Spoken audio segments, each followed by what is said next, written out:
Okay, that is our cue. Good afternoon and welcome. My name is Ed Potasnik. I'm Executive Director with New Jersey LCV. We're really happy to have you join us today. A little bit about New Jersey LCV. We are the statewide political voice for the environment, and we advocate for clean air, clean water, equitable access to open space, regardless of your zip code. One of the biggest environmental issues facing our future is climate change. In the past year alone, we've seen deadly storms, wildfires, increased coastal and inland flooding. And as we all know, it's going to get worse. The old idiom was that these were once in a lifetime storms, but I'm not that old, and these are simply not true anymore. We're seeing these over and over again. The climate reality that we're seeing and what climate change means, that in the lifespan of a 30-year mortgage for a homeowner, they're going to see a 100-year storm. And at the same time, we're going to experience chronic flooding that pollutes our waterways and damages properties. 2023 was the Earth's warmest year since modern record keeping began in 1880.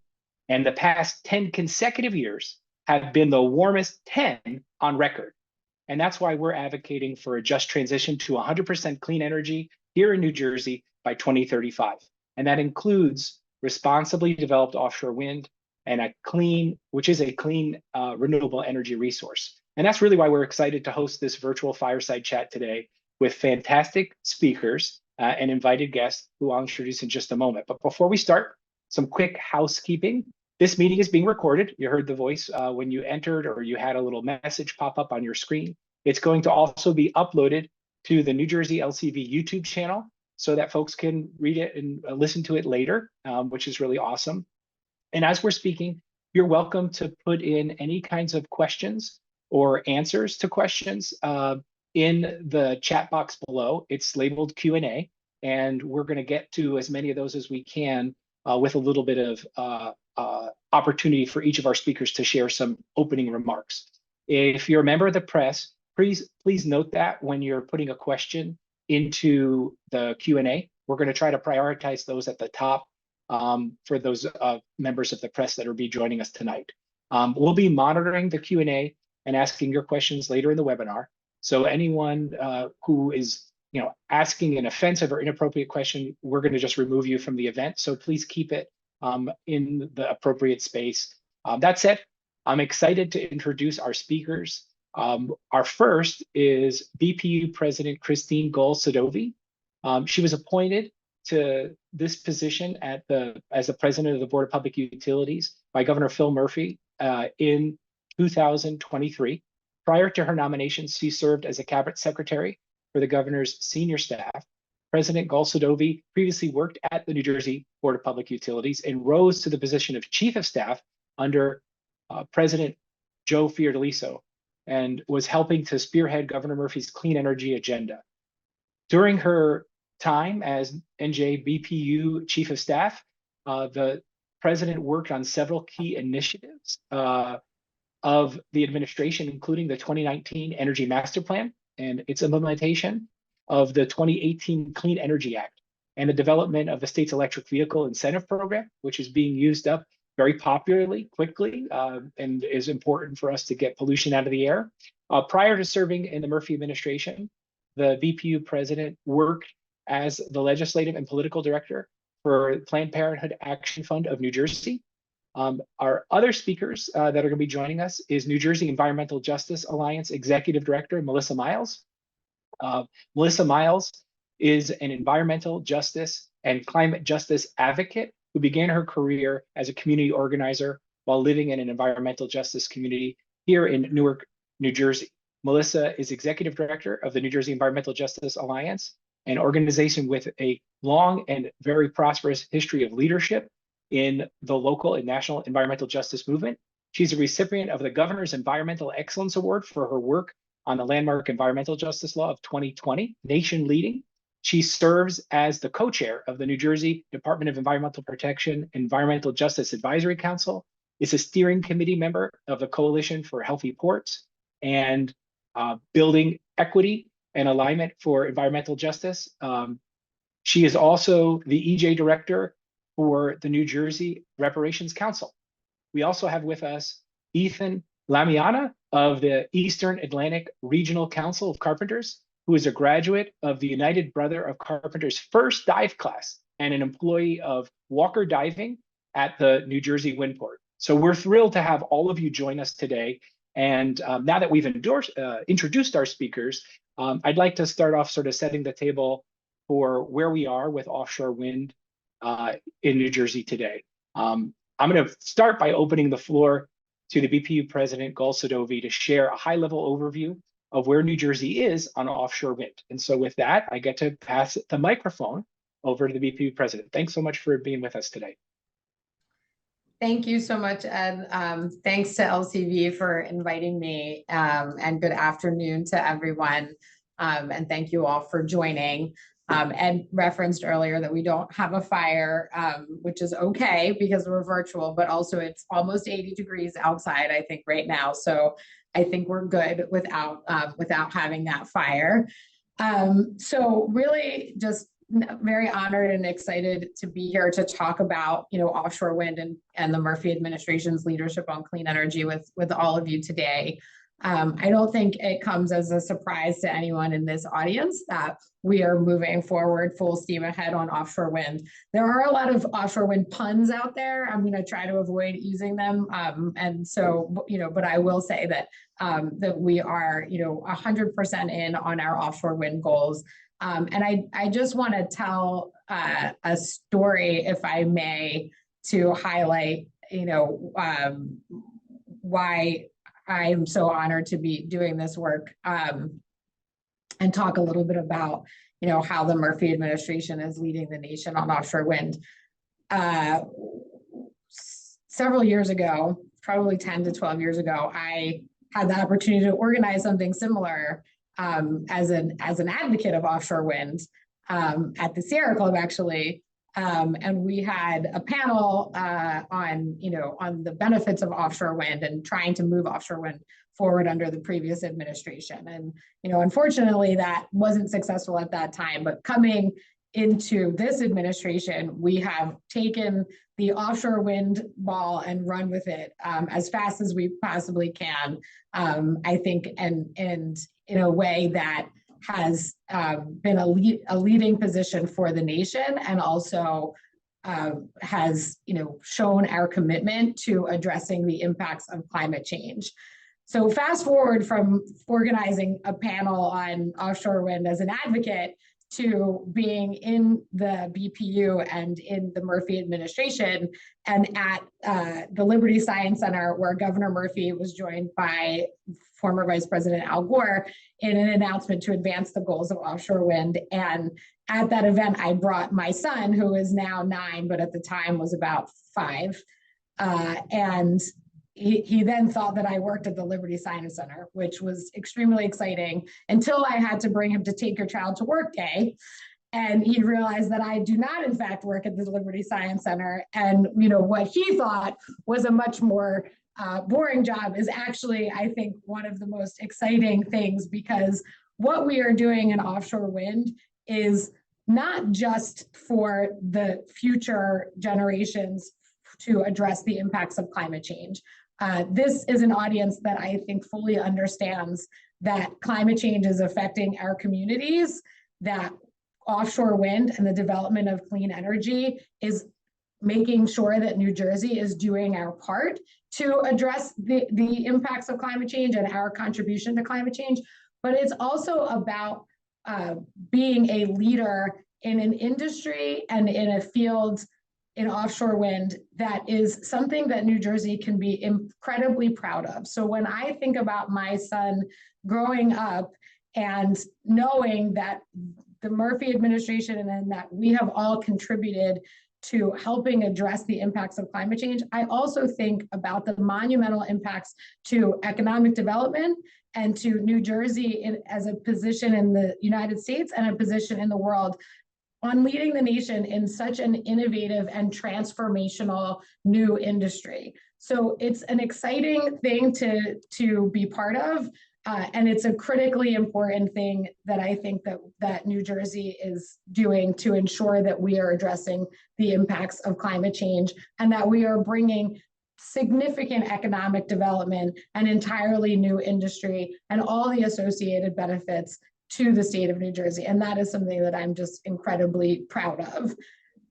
All the work and the progress that we're doing does not happen by itself. And so I want to start, and I will always follow in the footsteps of my predecessor, late President Joe Fiordaliso, in saying that under the leadership of Governor Murphy and with the support of the incredibly dedicated staff of the BPU and our sister agencies, that's how we have been able to move forward on offshore wind and move towards meeting our goals. We have experienced some setbacks, I cannot deny that, but they can be expected in any new industry, and we have remained steadfast and are moving forward without losing a step. In January, the BPU awarded 2 of New Jersey's largest offshore wind projects to date, the Attentive 2 project and the Leading Light Wind project, totaling approximately 3,600 megawatts of offshore wind. These projects are slated to produce $6.8 billion in economic benefits, including more than 4,000 new jobs to the state. That includes funding for the expansion of EEW, funding and support for educational workforce development and innovative initiatives, including several initiatives with an environmental and environmental justice focus, additional funding for environmental and fisheries initiatives. One project has a $94 million commitment for direct assistance to low income and energy burdened households by reducing their monthly electric bill. So this portfolio of projects has a significant number of benefits in addition to the benefits of our existing projects, the Atlantic Shores 1 project. So together we are moving forward on those projects. And in addition, I think many folks on this call already know that we are approaching the opening of a next solicitation. We have our draft solicitation guidance for the 4th solicitation out there, and we are looking forward to moving that forward. So the governor in November directed the BPU to accelerate that 4th solicitation. I think this was a definitive action that affirms the state's commitment to achieving our clean energy goals. I think it was demonstrative to the market that we in New Jersey are committed to offshore wind. I can't get into a lot of details about the solicitation because it is an open docket, but it is something that we're very excited about moving forward on. Finally, we take very seriously ensuring that offshore wind is developed responsibly. We have a research and monitoring initiative. We are working again with our partners at DEP, our partners in the federal government, to ensure that we are meeting our goals in a responsible way. So as we continue to pursue the 100% clean energy economy, offshore wind and the development of offshore wind is a cornerstone piece of that agenda. And it's imperative that we move forward to safeguard the marine ecosystems, to protect the environment, and to ensure the interests of our ratepayers. I think that's kind of a brief snapshot into the progress thus far and our plans looking forward to offshore wind. And I hope that we have a continued dialogue today to talk about the roadmap for the future of offshore wind in New Jersey. Thank you, President Guhl-Sadovy, for all the work you're doing at the NJ Board of Public Utilities, and for your continued advocacy for a healthier climate, but also a healthier New Jersey for future generations. We really appreciate you giving us a quick overview, and I'm sure we'll get a chance to talk more about some of the details. Again, if you have a question, please don't hesitate to ask it. There's a little Q&A button sort of in the middle of your Zoom screen, and we're happy to take those and answer them as we wrap up with little short vignettes from each of our 3 panelists. So now I'd like to open the floor to Melissa Miles, who is Executive Director of New Jersey Environmental Justice Alliance, to speak about how offshore wind and the air quality impact of her community are being benefited, and what New Jersey Environmental Justice Alliance is doing in an offshore wind job training program that's quite unique and also excellent. So with that, Melissa, thanks so much for being here, and we appreciate it. Thank you, Ed, for that introduction. So yes, good afternoon, everyone, and Eid Mubarak to those of you who are preparing to end the month of Ramadan. Just want to thank you again, Ed, LCV, James Thompson, for inviting me to this conversation. Unlike President Guhl-Sadovy, if you would have told me a few years back that I would be somehow intersecting my work with offshore wind, I may not have believed you back then. Our organization, New Jersey Environmental Justice Alliance, has focused historically on air emissions caused by the power sector. So, I looked at the list of participants. I know many of these names, I know many of you are very familiar with the dangers of fossil energy generation. So in a way, I know I'm speaking to the choir, but in the event that there are folks in the room who aren't as familiar, please bear with me. So EJA for the last 21 years has been working in coalition with individuals and organizations around the state to address the need for protection for communities against polluting industries. So some of the major polluting industries in the state is unfortunately the generation of energy. Now, we all need electricity. We turn on the lights. We don't always think, well, where does that come from? How is that being generated? And for the most part, it's being generated through the combustion of fossil fuels, which unfortunately leads to air pollution. No matter how new the facility, no matter how many technological advances, combusting fossil fuels will always lead to pollution and greenhouse gases, which are driving climate change. So our organization, recognizing that the communities which are our base, which are low income and of color communities throughout the state, are more impacted by the combustion of fossil fuels than other communities throughout the state. And, there have been many instances in the past several years where we've seen nationally that communities of color, specifically Black communities, are much more exposed to air pollution from the transportation sector, from the energy sector, from the waste sector than other communities. So those are the communities that we consider our base throughout the state. And that is the fight that we've been leading throughout the state for the past 2 decades, together with many partners. So for us, offshore wind connects with us because we see this as environmental, climate, and economic justice. So again, as I mentioned, our base is communities that are impacted by polluting energy and transportation and waste and goods movement infrastructure. And the reason why these type of communities exist are because of historical policies and practices, such as redlining, discriminatory lending, exclusionary zoning, and deed restrictions that made it so that Black people of color, were really forced to live in certain neighborhoods throughout the state. And it's pretty much the same today. New Jersey is known to be, despite being a democratic state and a very liberal state and a very diverse state, is still highly segregated. And so where you had communities that were predominantly of color or predominantly non-English speaking or predominantly low income, you see a trend of siting of polluting facilities. So these are what we call environmental justice communities. The state calls them overburdened communities. The feds call them disadvantaged communities, but they pretty much track along the same lines of race and income and linguistic status.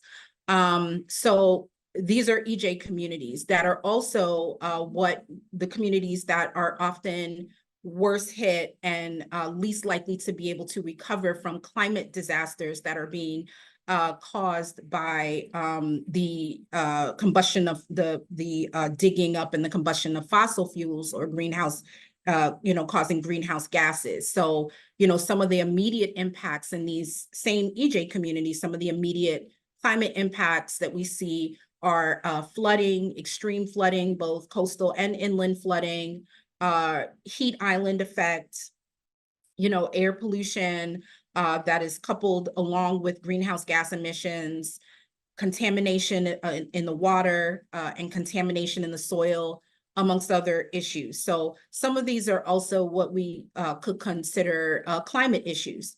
So, offshore wind is a way to address both some of these environmental impacts and some of these climate impacts, while also having an impact on economic justice. Because as mentioned, these same communities are also tracking oftentimes, but not always, as low income, low and moderate income. So for us, offshore wind, and this is how EJA actually got into the fray here, as an economic issue. We believe that communities that have been historically burdened, excluded from the kind of best economic opportunities, and burdened with some of the polluting infrastructure that makes it possible for the region to function the way it does, also need to be on the benefiting end of the new green economy. We should not only be participating as consumers, we should be participating as labor, as producers, even as owners. And so that's how we entered the conversation, thanks to friends at Attentive Energy and Blue Point Wind and Atlantic Shores. We were able to learn early on about the industry, about the timelines, the different types of jobs and opportunities that would be coming online, and decided that we wanted in, and saw the opportunity through a grant from the New Jersey Economic Development, and applied together with some amazing partners from New York, Soulful Synergy, and we were able to win a grant to do offshore wind job development here in Newark. We're also partnered with the Newark Workforce Development Board. And, what we're able to offer because of those partnerships are, theory, hands-on education, and wraparound services for our students that qualify. We've already graduated one cohort successfully, and we are currently just today had an info session to wrap up recruitment for our second cohort. We've gotten really, really great response here in Newark. Tons of people interested in what this is about and what the opportunities are going to be. And what we are really interested in now is seeing more connections made that are actually creating the pipeline to current and future employment in wind. We know some of these jobs will take much longer. Some of them are immediate, and some of them are midterm, and some of them will take longer to come online, which is fine. We really want to be able to position folks for the long game here. But we understand that there's an actual pipeline that needs to be sort of constructed in the state, and that organizations like ours, we're just one part of it, right? We also, understand that unions will play a very big role here. Trade schools will play a very big role here. And also, we need a great deal of creativity to think about, what are the different ways that folks from of color communities, low income communities, moderate income communities, who are not a monolith, right? Within these communities, we have folks that may have basic education. We have folks that are highly educated. So, what are the different ways that, people who sort of share in common that they are of a status that has been historically excluded from opportunities, developing opportunities in new technologies and new fields. But now there's this huge opportunity that both state and federal government recognize needs to be open and promoted in these same communities. How do we actually build those on-ramps in various places so that, we can see economic benefits in communities that have been historically harmed by energy infrastructure and other types of infrastructure.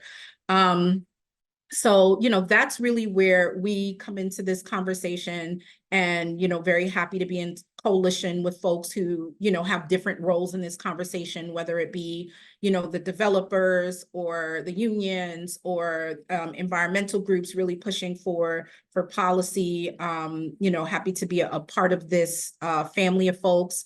Working to see that, we right historic wrongs for everyone and, specifically for those who have been often left out of the conversation. Thank you. No, thank you, Melissa, for all the work you did. I think you very clearly spelled out two main pieces.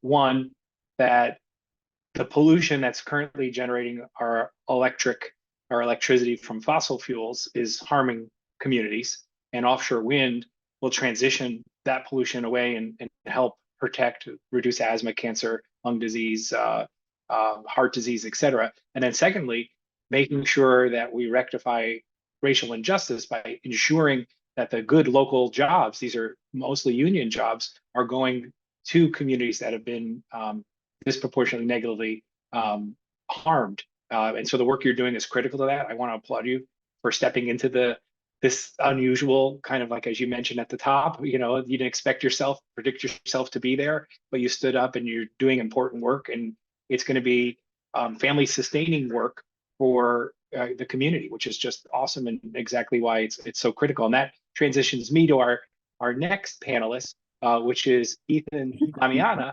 who works with the Carpenters, a recent graduate of a program.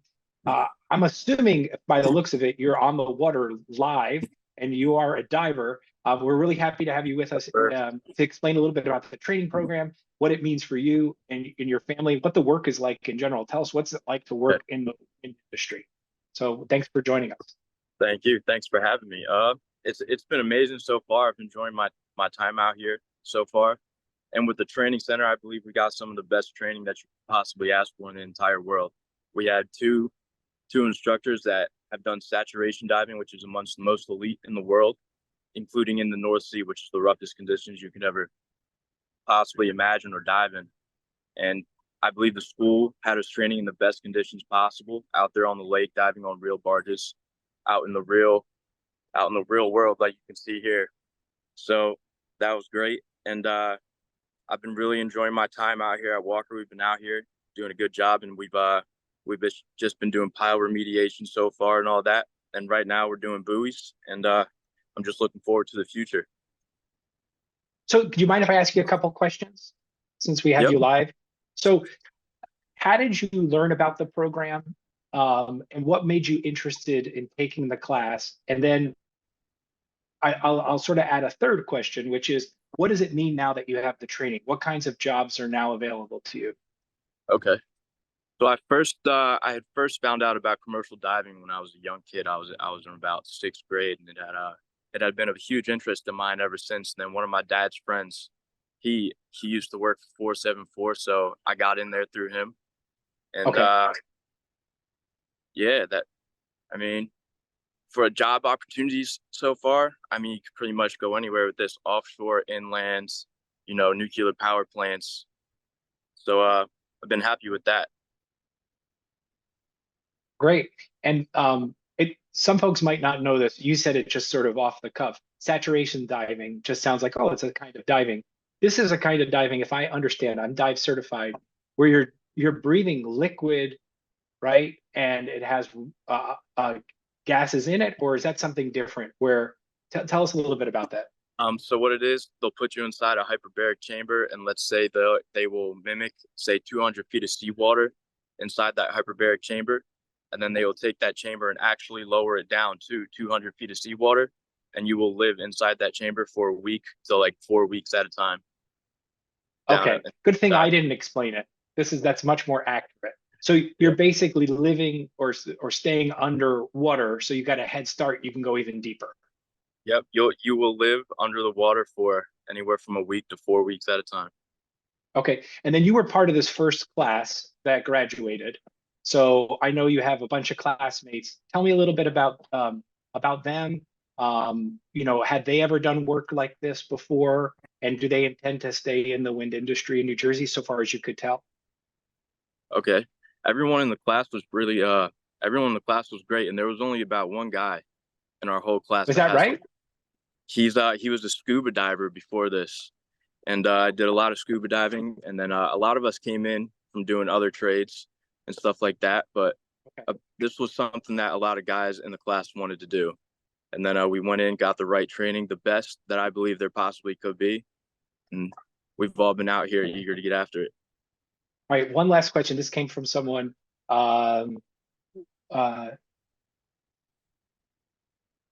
So how many people were in your class? This came from Sue. There was only 10 of us, just 10 people altogether in that first cohort. And then Yes, sir. you said there was one other guy. Were the rest women or the? Oh, no, there was just 10 total of us, 10 guys. Oh, okay. All right. And I guess the last question, if you can answer, like what would, well, maybe I won't ask that question. I was going to ask something about pay, but it's probably just folks can look up the job. It's a high paying job.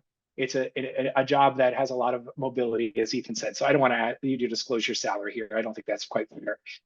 So what we're going to do now is, if you'll stick with us, we're going to put everyone back on the screen who spoke, and we're going to go through some questions. And if the panelists can come back and join us and come off camera, I guess you could say on camera, and just make sure you mute. We'll take some of the questions that we've been getting. Ethan, thank you so much for joining us, giving us a sense of what it's like. I think most of us are pretty jealous sitting in an office. Your job sounds not only a lot more awesome than ours, more scenic as well. And we appreciate you taking time from your workday to share about your experience. Thank you for having me.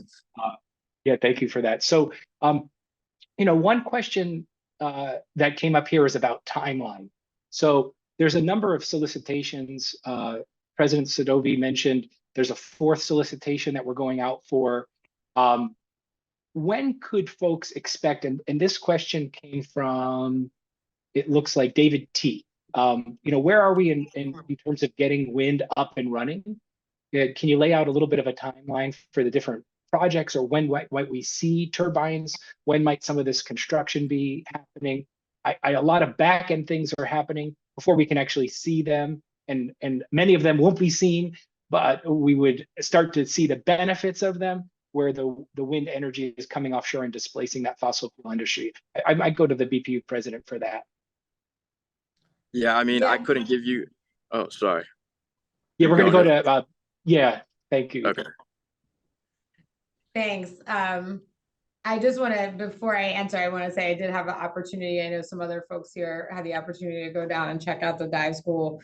It is really incredible. I think, it's just such an interesting place and a great training center, and the Carpenters are doing such an excellent job. So just kudos to them. The dive center is really an exciting place, and to get down there and see a tour and see some of the divers. I think it's just, what an exciting part of the industry that I think maybe people aren't thinking about, when we think about job opportunities. So, but back to the timeline. So, we're looking at a timeline of approximately 2028 to start to, to see some of the first turbines in the water. The most recent projects that we awarded that I referenced are approximately 2031 and 2032. So, that's when we're between 2028 and 2022, we'll start to see the earlier projects come online and be producing electricity for, hundreds of thousands of homes, actually millions of homes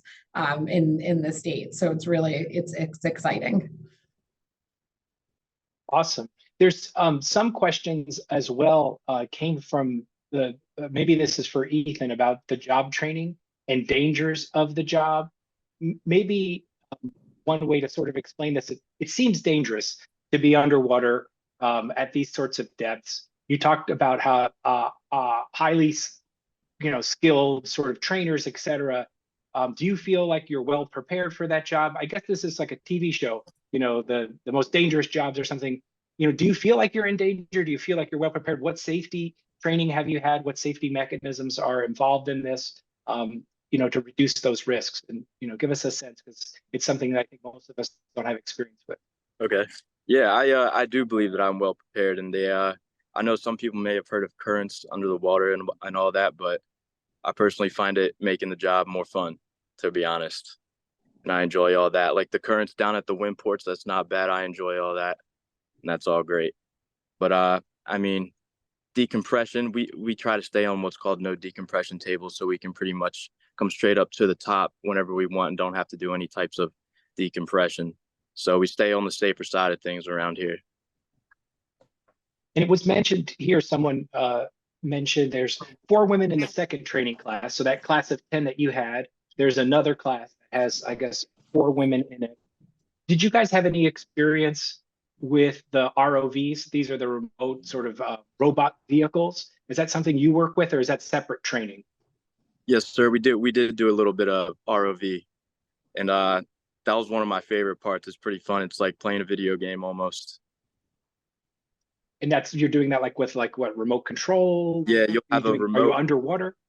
No, so you'll be topside and you'll have a remote in your hand, and there's a screen on the remote that shows the view from the ROV, and you just kind of drive it around like a remote control car when you were a kid.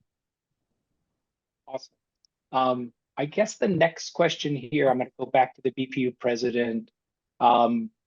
So we had a couple. I guess the question here came from. I'm going to try to find the person's name. Disappeared.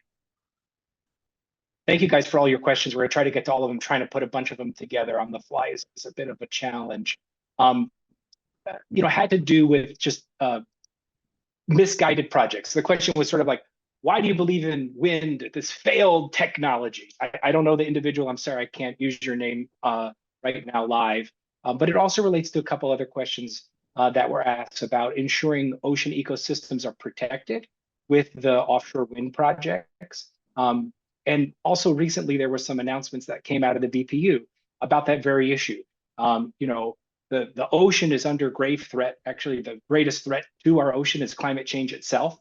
And the ecosystems are collapsing. Our coral reefs are bleaching because of ocean acidification with warming oceans, also creating very hazardous weather patterns. And with it, the whole ecosystems are struggling. The BPU released a whole lot of research and monitoring on top of efforts that have already happened. In this idea of like failed technology that's going to ruin the world.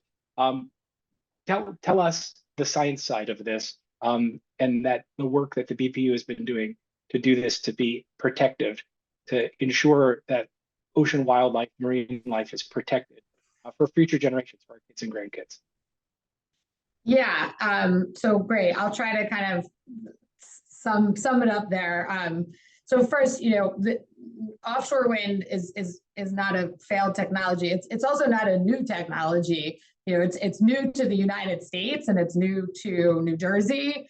But offshore wind has been developed and used in Europe for decades now, and it has been utilized successfully.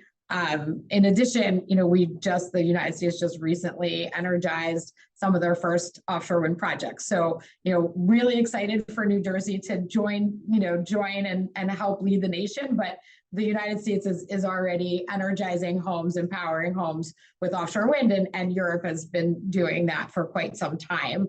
I want to underscore what you said, Ed, and this is something that I think it can't be said often enough. The greatest threat to marine ecosystems and to marine wildlife is climate change. It is the warming of the ocean, is the ocean acidification. It is putting fish and prey at risk for larger marine mammals.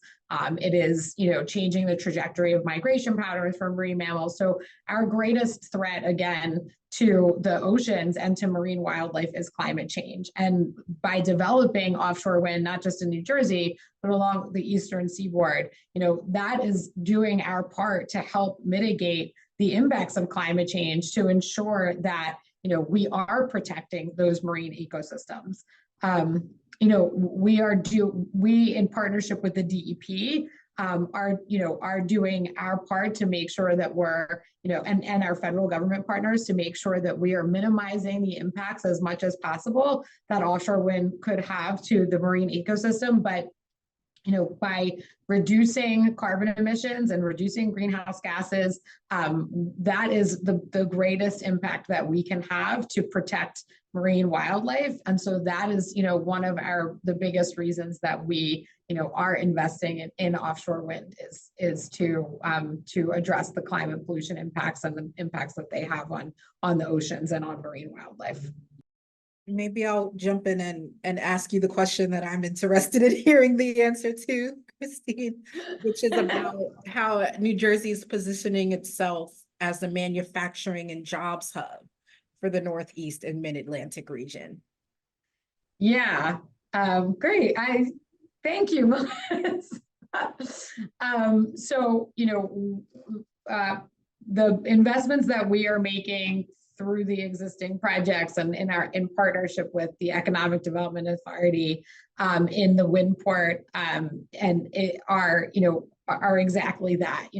We are striving to make sure that New Jersey is bringing manufacturing to our state and helping to ensure that not only that we are going to be a manufacturing and industrial center for the development of offshore wind in New Jersey, but that we are going to be manufacturing for the whole region. And so, there are significant investments that are part of the existing projects to the wind port and to ensure that, that New Jersey is doing that. And I think that the dive school is actually a really good example of how New Jersey is leading on that, making sure that we are not only the manufacturing and industrial center, but that we're also doing job training and workforce development in all of the fields that are going to contribute to the development of offshore wind.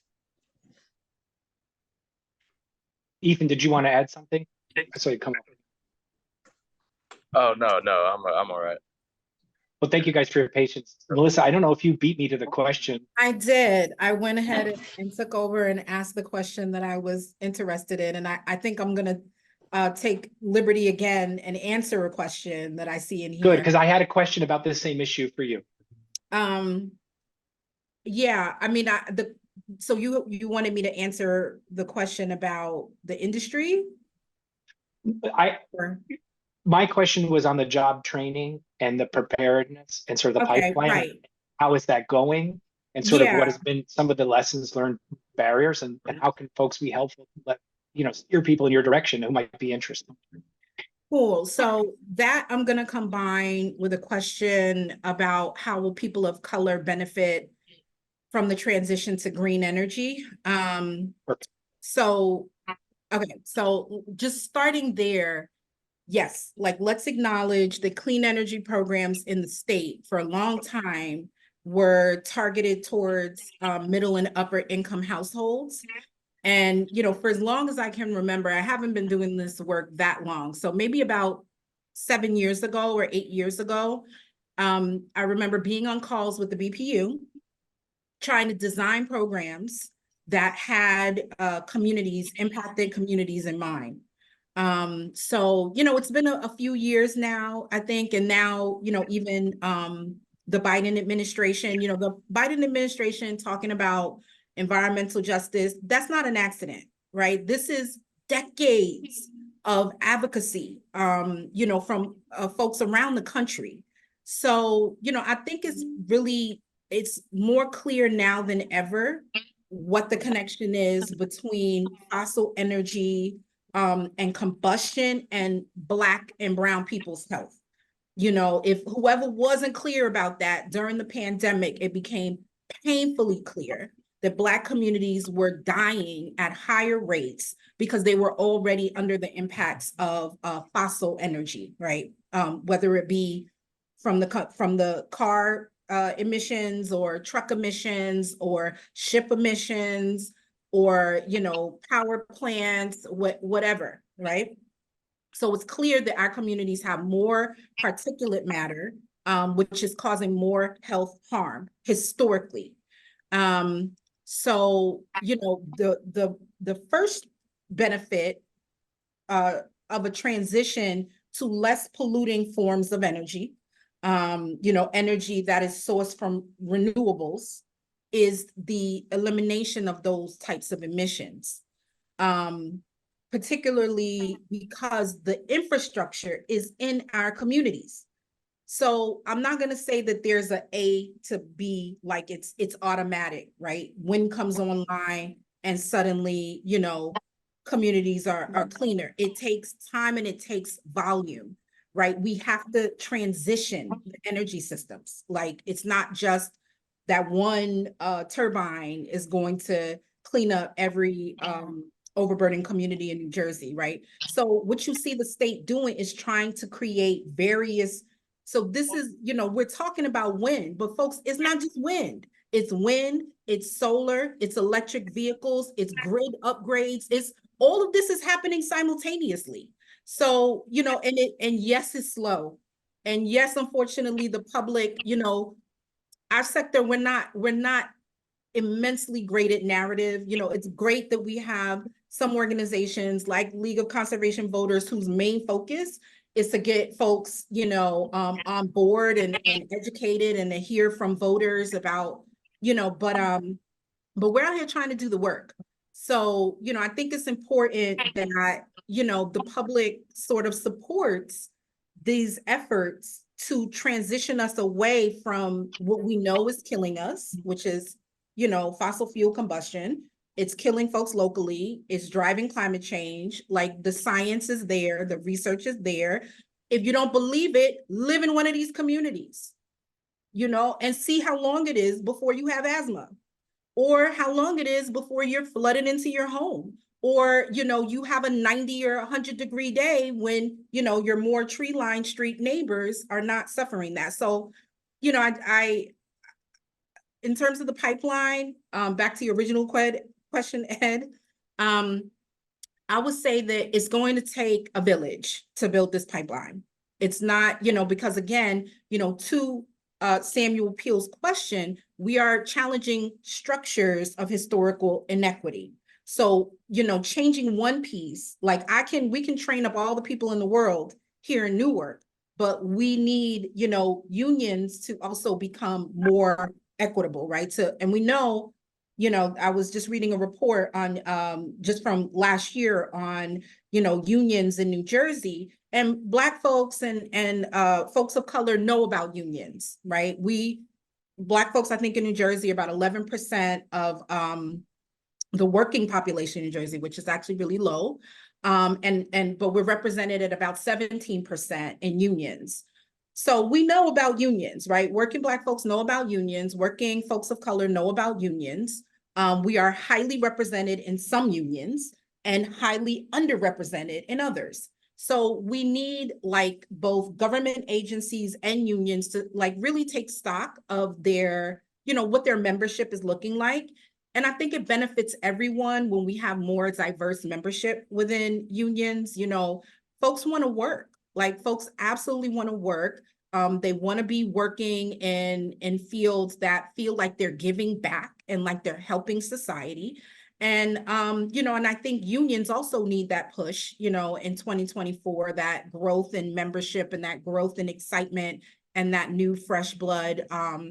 So, I do think it's going to take us all. And there are many incentives right now coming from the federal government, so every agency is sort of incentivized right now to figure out the programs that are going to reach the ground. And so we just need to line all of that up, and it's going to really take all of us.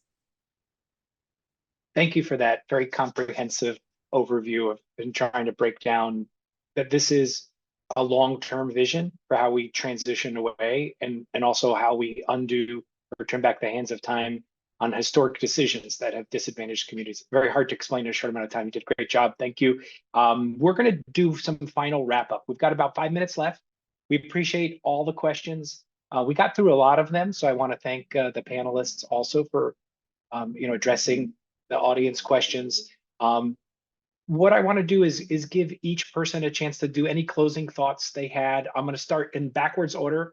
Then we had the presentations or the brief openings with Ethan, Melissa, then BPU President Guhl-Sadovy. Any closing thoughts, like if you wanted to just sort of, summarize or have people thinking or optimistically thinking into the future about offshore wind, the floor is yours. And we'll start with Ethan. Thank you. I'm just hoping we can get going as soon as possible. I'm looking forward to it. And that's about it. Awesome, thank you. And I Yeah. just want to note for the record that your internet connection is more stable than mine in an office building. So you doubly have the coolest office and the best technological connection. So at least between the two of us, thank you for that. Melissa. Yeah, so I think I'll just wrap up by saying again that this is part, for folks that are like, hey, how do I get in? This is part of an entire transition, that has to happen. And organizations like New Jersey Environmental Justice Alliance, we work with local organizations who have EJ, environmental and climate projects. You know what your neighborhoods need. So let's talk. Because right now the investments are here, the mandates are here, the regulations are saying it has to happen. So, let's get involved. Awesome, thank you. And then President Guhl-Sadovy. Yeah, so I think in closing, we as a state, we as a nation are going to need more electricity. We are going to need more energy. We have, electrification, but we also have, data centers and data needs for all of our internet connections. And so we are going to need electricity, and that electricity should come from clean resources. And to the extent that they can come from resources that directly benefit from an economic and direct environmental pollution reduction standpoint to the state of New Jersey. And that's what offshore wind is. It's providing those resources, the potential to power millions of homes, to do that without the associated fossil fuel pollution, and to do it by bringing billions of dollars of economic benefit to the state of New Jersey. I love that. I mean, I think to me, wind represents an opportunity for us to save lives by reducing the negative and harmful fossil fuel pollution. It represents an opportunity to put people to work. We heard from Ethan and the work that Melissa's doing that bring those jobs here, locally grown, energy independence, where we don't have to worry about overseas conflicts, geopolitical situations. It helps us combat climate change, which is the greatest threat to our ocean and marine ecosystems. And a number of other benefits. And the fact that New Jersey is on the cusp to be a leader and is moving forward in a way that's responsible, using the best science that can be the most protective, is really one of the reasons we do this work. And I want to thank each of you, our fantastic speakers, for being here with us today, for our audience for joining and participating, for all of the work that has been happening. I want to thank the team at New Jersey LCV and our co-sponsors. I don't know if we can put that slide up there with our co-sponsors. We really do appreciate the work you did to spread the word, to get folks here. Again, a recording is going to be on our YouTube channel. And of course, this dialogue will continue. We have more questions to answer and more progress to be had. Offshore wind really has a bright future in New Jersey, and there's going to be many more opportunities to learn and engage over time. And I hope that you can join us at New Jersey LCV on our website, njlcv.org. And if you're interested in working with us on offshore wind as part of our activist program, or joining our listserv to learn about events and future opportunities, follow us on social media at NJLCV, or you can always email us at information@njlcv.org. Today's event, again, was recorded. It'll be on our YouTube channel, it'll be uploaded to Instagram Live. I want to thank all of our participants, our host, Melissa, for stepping in my exit with bad internet, and of course, our co-hosts, which are being loaded up right now. I guess it's the next slide. We really appreciate all of you: Green Faith, ISLES, Highlands Preservation Alliance, the New Jersey Environmental Justice Alliance, New Jersey Sustainable Business Council, UU Faith Action, NJ, Climate Revolution Action Network, New Jersey Environmental Justice Alliance, obviously for being here, and the Carpenters. Everyone, and we look forward to continuing the conversation and answering questions and concerns as this process moves on, but most importantly, cleaning up our air, creating good local jobs and change here in New Jersey. Thanks again, and have a great day. Appreciate your patience. Bye-bye now.